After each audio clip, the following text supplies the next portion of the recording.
Each of these blooms, a really pretty pink one over here, doesn't look familiar. Actually going on the lane, pretty large.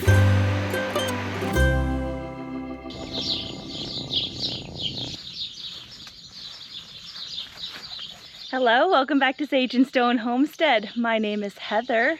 Our loofah at the entrance to the perennial garden is getting very close to being the shady oasis that it was last year. Last year I actually grew two different types of gourd on the trellis here. First I grew a birdhouse gourd and second came the loofah. I actually planted them both at the same time, but the birdhouse gourd really dominated first, and when those died back, the loofah came on. But this year we just have loofah, and we are being rewarded with fruit much earlier than we saw them last year. So far, that is the only one that I've seen, but there's likely quite a few more hiding. The loofah are really taking over the trellis, and they are about 3 feet from touching the other side. Our garden kitties are going to join us on the tour today. You guys are very entertaining. Yeah, you. Now, just inside the raised bed garden, these are two of the squash that I planted just before the tour last week. This is a white scallop squash and that one is yellow. They have gotten a lot bigger since last week. They were just little tiny seedlings with just the seedling leaves. Say hi, Jackie. Next door, I have a squash that I planted. It looks like it's about time for me to thin this down to one. So I will take these two out. Don't get any ideas, kitty.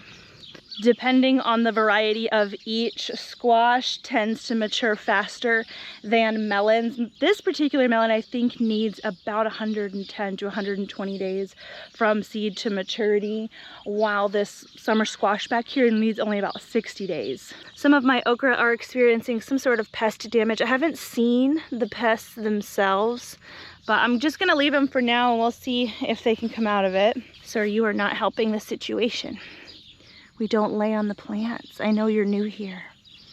I recently made a harvest out of our rejuvenated bean bed. These are the Kalima bush beans. And every time I do a harvest, it looks kind of rough.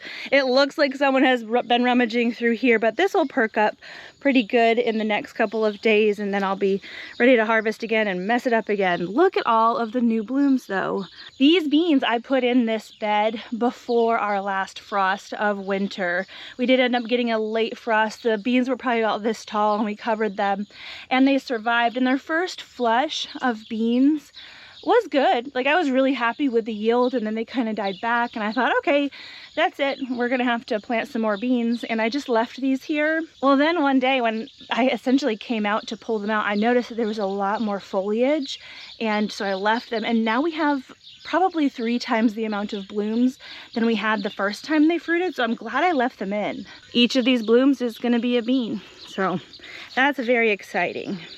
As far as the sunflowers go, we still only have the one open, and I can't really reach up there to show it to you very easily. It's definitely hiding up there, but we'll be able to see some other blooms really soon.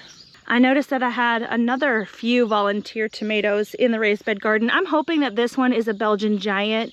It's a variety that grew here last year. I think there's actually, yeah, there's 2 plants right there. And in amongst the blackberries, there's actually another volunteer tomato. Now, I'm not sure that this one is a Belgian Giant. This flower truss looks like the fruits are going to be a little bit too close together to be like a slicer tomato. The flowers are small and close together. So this is probably some kind of cherry. It might be the yellow currant tomato, you know, just because. I am still harvesting lots of blackberries. My blackberries are starting to look a little bit sick. It's probably because I don't really prune them. We get plenty of fruit anyway. It's still really good. I picked a bouquet of this variety of zinnia the other day, but I have been leaving some of the others.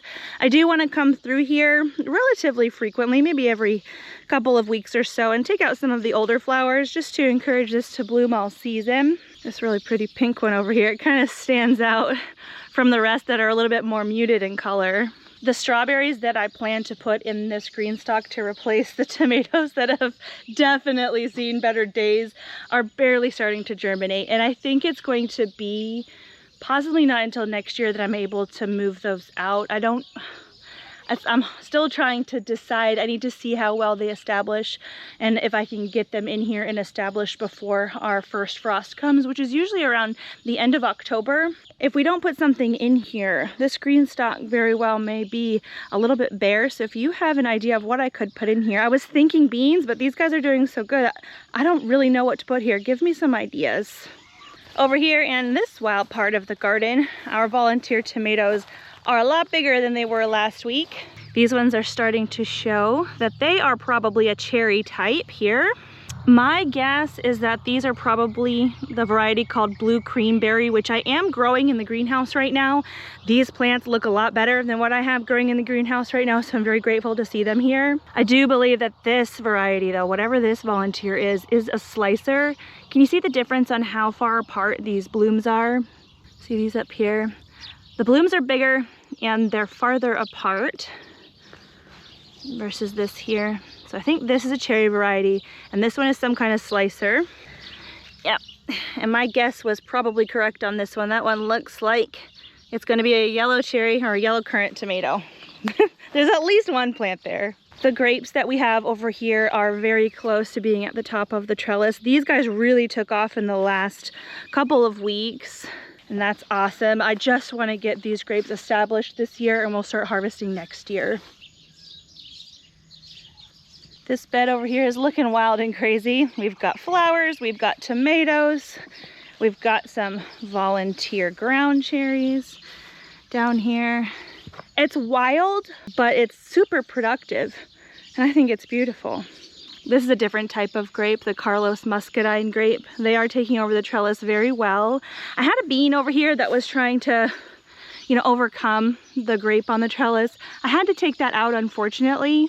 I always love a good volunteer, but it was just not growing in an ideal spot. And I really want to make sure that I give the benefit of the doubt to the grape, because the grape is what is supposed to be here on this trellis. And so far so good. It's really, really leafing out. I love it. When I purchased these grapevines, I think it may have been from Stark Brothers. I can't exactly remember, but there were 2 vines in one pot, so I was able to split them and get the 2 plants. So got a bonus there. That's nice. We are getting some rain tonight, so I should probably try and see what I can find in here and take that out. Yeah, still no white strawberries. They're all red. I know I planted at least 5 plants that were sold to me as a white variety of strawberry. I don't see them. You. Hey, you. Don't get any funny ideas. Hi, boys. We're headed over to the pumpkin patch. How are you? Oh, look. Another volunteer tomato. I'll let you guess at what variety that is. Pumpkin patch still looks good. I'm starting to actually get my hopes up at this point. We traditionally have a very hard time with all types of squash. The one type of squash that I have had a lot of success with has been the tromboncino squash. We have one in the compost pile that we didn't look at this week, but we'll be sure to update you on that next week. But it looks like the Dutch fork pie pumpkin is probably going to be a winner here as well. I put this stake in the ground so we can kind of follow the growth week by week. I stuck that there after the garden tour last week. It was at the end of the vine there, so we've gained at least 3 feet of growth. So we'll take this out and move it over. Looks like there's even a little bitty baby pumpkin all the way out here. Truthfully, I don't know how big these plants are supposed to get. They have the entirety of this pig pen to sprawl out. I don't know if they're gonna get that big, but we're just gonna have to see when they decide they're done spreading out. The pumpkins, they're there. They're just a little bit hard to see, mostly because they are still green. It's going to be very hard for you to see, but the pumpkin that was the size of a baby's head is back there, and I don't even know what to compare it to this week. Bigger than an adult size head. These guys will be a lot easier to see when they start to change color. They're going to mature to like a tan color. So here we have the Dutch fork pie pumpkin, and then we have this volunteer squash down here, which honestly is doing really good too. I don't know what it is yet. Look, I actually don't know what that is at all. Very interesting. That doesn't look familiar. This vine is actually pretty spiky, and so I was thinking maybe it was a spaghetti squash. I guess it still could be. It's just a little bit oblong. I wonder a little bit if it's a delicata, but my delicata last year, I didn't get very many of them, and the bugs really loved them. This one doesn't appear to be having bug issues at the moment, so I don't know. What are your thoughts on that? I am well aware that it could be a hybrid squash. Not a hybrid. Okay, there's nothing wrong with hybrid squashes that you buy, like you buy the seed at the store and it's a hybrid squash that's bred to either be disease resistant or something like that. But there is something called toxic squash syndrome, where sometimes when two different squashes cross, it can produce a toxic result. The squash is very bitter if that happens, and so you're not going to eat one on accident and harm yourself, but that'll be interesting to see what that is as it develops. Well, we've got another child head-sized pumpkin over here, and I just know there's tons in there that we're not even seeing. This makes me so incredibly happy to see all these pumpkins out here. I think I just have 2 sunflowers poking up above, but they're doing well. I have not watered this pumpkin patch except for when I was trying to get the seeds to germinate. I think I maybe even watered them just a few times at that point. Thankfully, it has been raining enough to where that's where they're getting their water. And actually this row where I planted them was where our pigs would use the bathroom. So they're getting a lot of water from Mother Nature. They got their fertilizer from our pigs last year. And this is really, really cool. We plan to have pigs in this pig pen every other year and then do stuff like this, like a pumpkin patch or some other garden in here in the off years that we don't have pigs. I miss my pigs this year. I know I'm gonna miss this next year, so I might have to figure out where to put a pumpkin patch next year. Havoc.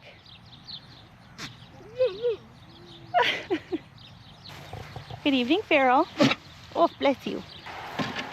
We are gonna go into the greenhouse last. I have some tomatoes to pick from in there, but I wanted to show you what's going on the lane. There's a lot actually going on the lane, even though I only have about 1/3 of it planted.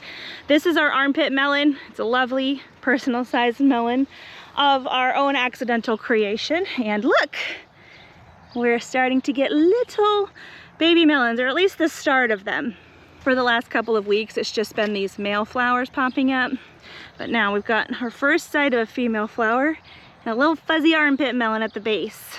Actually, our honeybees really, really like melon and cucumber flowers, and so I'm sure they'll be out here pollinating that. Speaking of cucumber, right behind the armpit melon, I have a cucumber that volunteered here this year. Last year I grew gherkin cucumbers right here, and I'm pretty sure that's what this is. We've got even more down here. Some of these might actually be pollinated by now. This has been growing quite a lot. Very happy with it. So far, no flowers yet. Ooh, I might be lying. Oh no, that's a dead leaf. No flowers yet from our chicken and dumplings cowpeas. They're starting to put out these longer tendril type things, and when it gets a little bit bigger, I will encourage it to grow up this trellis. Whoop, there goes a toad. As you can see, we got another one here. I don't want to risk snapping it in order to encourage it to grow upward, but that is the goal, upward growth. Our volunteer birdhouse gourd, nice and big. This one I have never personally watered. I need to kind of convince it to go towards the trellis too. This is cool. I noticed this quite a while ago. There's another volunteer birdhouse gourd in there. Can you see they've got their flowers open? This particular gourd in here isn't doing as well. The goats may be nibbling at it, I'm not sure. But the birdhouse gourd is really neat that it does flower in the evenings. It attracts a moth for pollination, and it's beautiful. It's a beautiful flower. Down at the very end of the lane, I have this bed that we put in here a couple of weeks ago. It looks like I still need to give these guys a little bit more time before I thin them out. I really want these true leaves to come in and be a little bit bigger. We've got Kajari melons here and then honey melons there. My first garden in 2019, I started quite a few watermelons. I think they were sugar baby watermelons from seed on July 4th. We got tons of watermelon. Usually personal sized melons like a Kajari, those guys ripen faster than something bigger, like maybe a cantaloupe or certain types of watermelon. We are starting to lose light, but that's okay. We can still see. I'm gonna shut off the fans.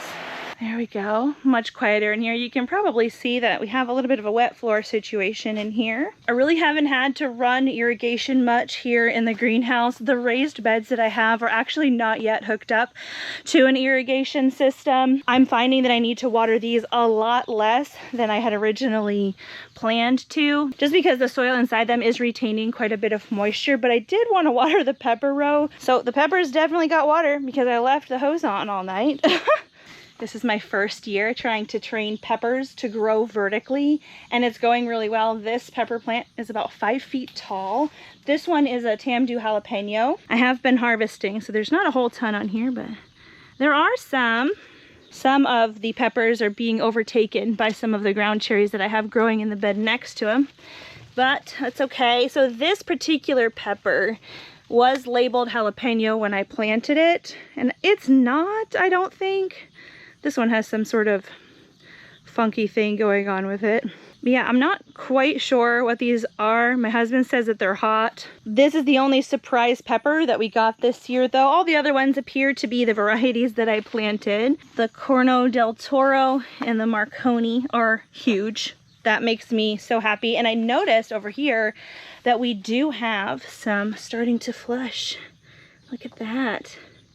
Isn't that gorgeous? Behind me here, I have a pepper called Pippin's Golden Honey, and they start out purple like this. See this pepper right here?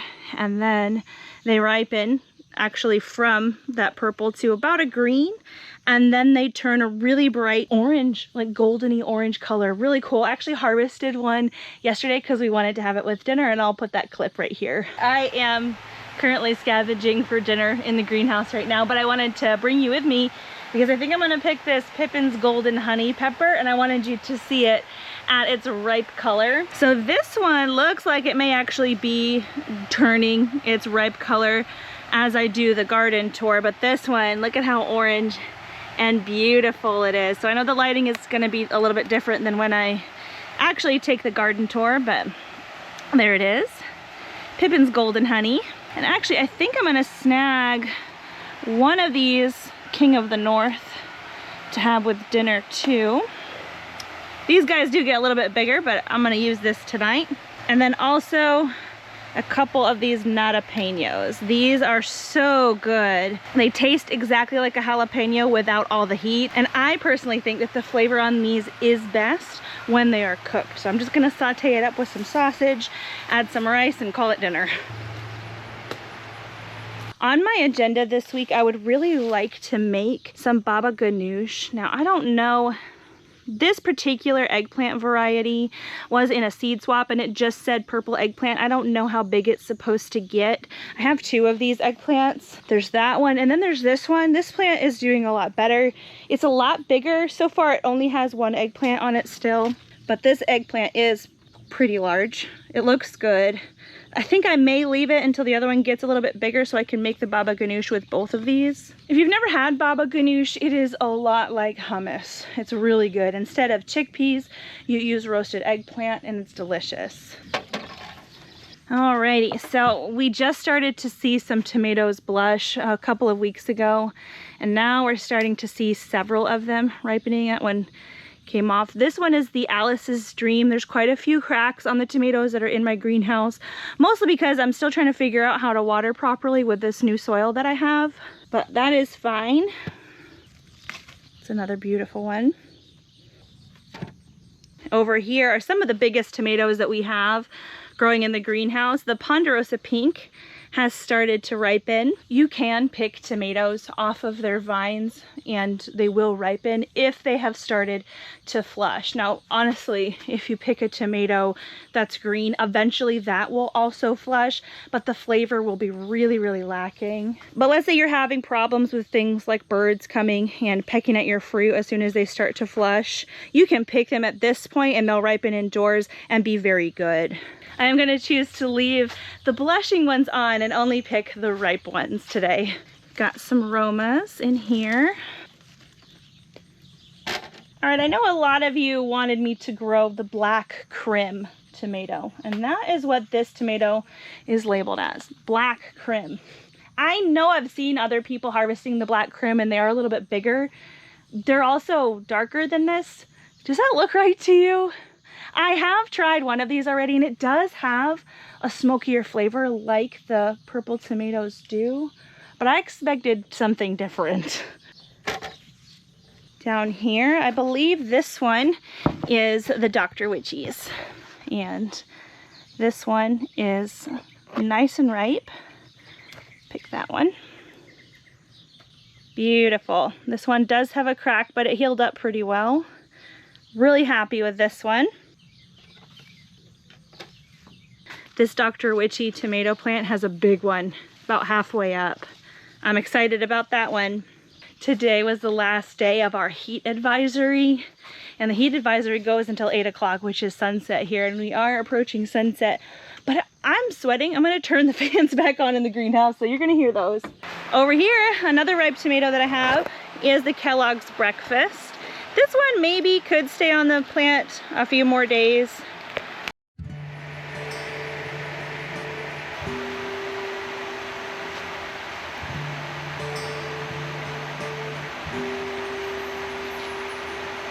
So my camera ended up dying the second I turned on the fans last night. Like I said, it's been super, super hot here.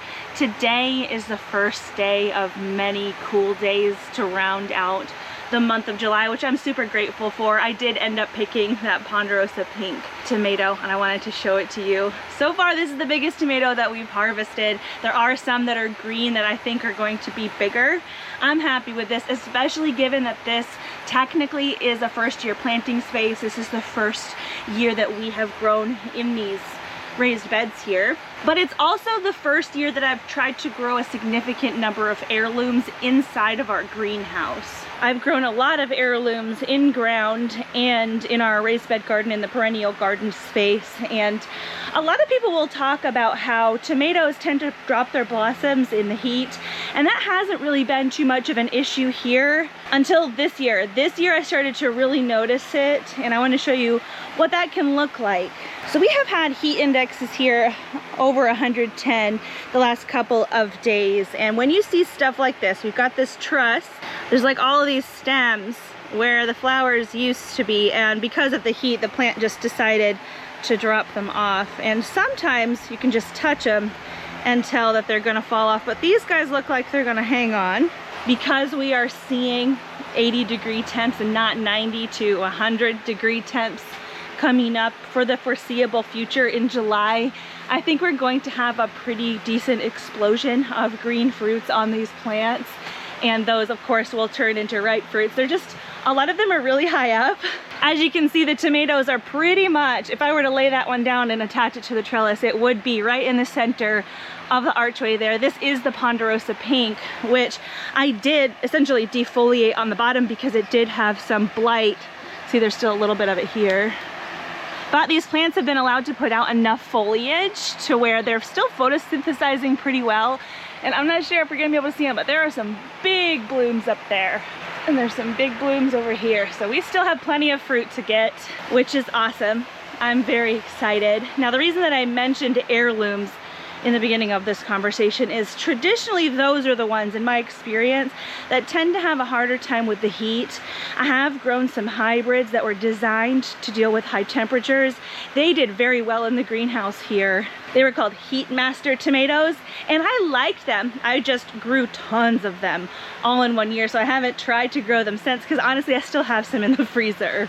Many of the tomatoes that we harvested yesterday and today are also destined to go in the freezer, because a lot of the things that I like to make, you can start with frozen tomatoes. What I'll do is take out the core of the tomato. You can see where the stem was attached. Inside, if I were to cut this in half, you'd notice that there is just a really dense white core in the middle of this tomato. It doesn't really have much flavor, and it could lend to a weird texture if we left it in with the rest of the tomato meat. So I'll take that out, and then I'll probably end up quartering this because it's so big. But then I'll just stick them in the freezer, and when it comes to make whatever, ketchup, tomato sauce, barbecue sauce, I can actually let that thaw out and the skins will slip right off. I can put the meat and the seeds through the tomato mill and get the seeds out and get to preserving. So yeah, this isn't one of the bigger harvests that we are destined to have this year. This is just the first of many. And when we have sort of trickle harvests like that, that's the way I like to put them away. I do have different plans for the cherry tomatoes though, as far as preservation. We're finally starting to see some little baby cherry tomatoes over here on the different varieties. This one is called the strawberry tomato, and it is absolutely stunning. There really has been a pretty massive explosion of blooms on these plants since last week. So we'll be covered up in cherry tomatoes in no time flat. Even though these plants are pretty spindly and they don't look super healthy, they're still producing. I'm very grateful that I left them in. We are still battling with things like aphids and whiteflies here in the greenhouse. I noticed a pretty severe drop in the aphid and whitefly situation the last time I sprayed in here. What I sprayed was first milk. I did half milk, half water in a sprayer and sprayed the plants down and let that dry. And then a couple of days later, I came out and sprayed spinosad, which was for something totally different. As far as I know, the spinosad isn't necessarily designed to take out things like aphids and whiteflies. So I don't know if it was the combination or if it was just the milk, but it was a pretty good knockdown of the pests that we got that day. But it's definitely time for me to do it again. I have been holding off as long as I can because when you do get the leaves wet, it can just help disease spread through the tunnel, and the disease is going to do more harm to the plants than the aphids and whiteflies. So I've just been trying to decide which one is impacting the plants more and dealing with that thing then. But eventually these plants are going to give in to the heat or pests or disease. Very rarely will I have a tomato get from seed all the way to our first frost, but it's totally normal, especially when you live in a place with such a long season and with such like a hot, humid, sticky environment. One of our subscribers, Tammy, was asking if our tomatillos were yellow. Here we go. There's actually two here. This is actually my first year growing tomatillos, so I didn't know that this was potentially a strange color for these. They are not as yellow as like the ground cherries are on the inside, but there's definitely a yellow tint to them. And they're really fruity flavored. It was a different flavor than I expected, honestly. The Malabar spinach that is growing on this side with the tomatillo is getting a little bit shaded out. It's okay though. It has put on some of its berries. These will ripen to like a dark purple. They're really pretty though. The whole thing is succulent. This whole plant reminds me a lot of succulent plants. And it's really good too. I've been coming out almost every day to grab a few leaves to put on a sandwich. And I was talking to my husband too. We have some friends that are coming to visit us this week, and as far as I know, they've never had goat meat, and we're going to be roasting some goat meat. And I thought, okay, I'll make some, you know, flatbreads or something, some tortillas to put the meat in. But then I realized I have these. These leaves are huge and they're fat and they're succulent, and they would work really well to put some meat in. For a long time, we ate gluten-free, and this kind of thing would have been what I would have gone for anyway. And so I think that's what we're gonna do. The only thing that I really wish that I did with these is put them closer to the house, because I have been coming and harvesting them so frequently, and the greenhouse is a little bit far from our house, but it's not a bad walk. So if you are not aware, our greenhouse is going through a transitional period from growing in ground to growing in these raised beds. And it does look a little bit chaotic as that transition happens. Truthfully, my garden spaces get a little bit chaotic by about August and September every year. So this really isn't anything new. I don't know why I'm trying to make it sound like it is. But I do have some raised beds that we're going to be putting together and placing over here very soon. So these volunteer plants that I have over here, these are the yellow currant tomatoes. These are going to come out, I think. I thought about placing the beds just underneath of them and building up the soil around them, because tomato plants will put roots on their stems. But a lot of these plants do have disease anyway. And so I think instead of trying to baby them through it, I'll just let the many other volunteer yellow currant tomatoes that I have around the farm, I'll let those guys grow. We'll take these out, and we're starting to really think about fall planting. I just noticed this sunflower is almost as tall as me. That's cool. I wonder if they're gonna touch the ceiling. right around the end of August is when I will be starting the seeds for the fall and winter garden. The fall and winter garden is the entire reason that I have this greenhouse, and so keeping that fall and winter garden in mind is really important, really at this point forward, in what I continue to plant in here and the decisions that I make in here from this point in the year on forward. So the new beds that I put in here may honestly sit empty until fall time, but that will be okay. I do have a little bit in this bed right here. These are some of the ground cherries that I've collected over the last little bit. There are a ton more to get. I do have some peppers, which are really comically puny, to be honest, but they're doing something. And then I have, this is my favorite tomato that I've ever grown. This is the Belgian giant tomato. We're starting to see flowers, which mean we will be seeing fruit really soon. These plants look incredibly healthy. Just been twisting them along this trellis.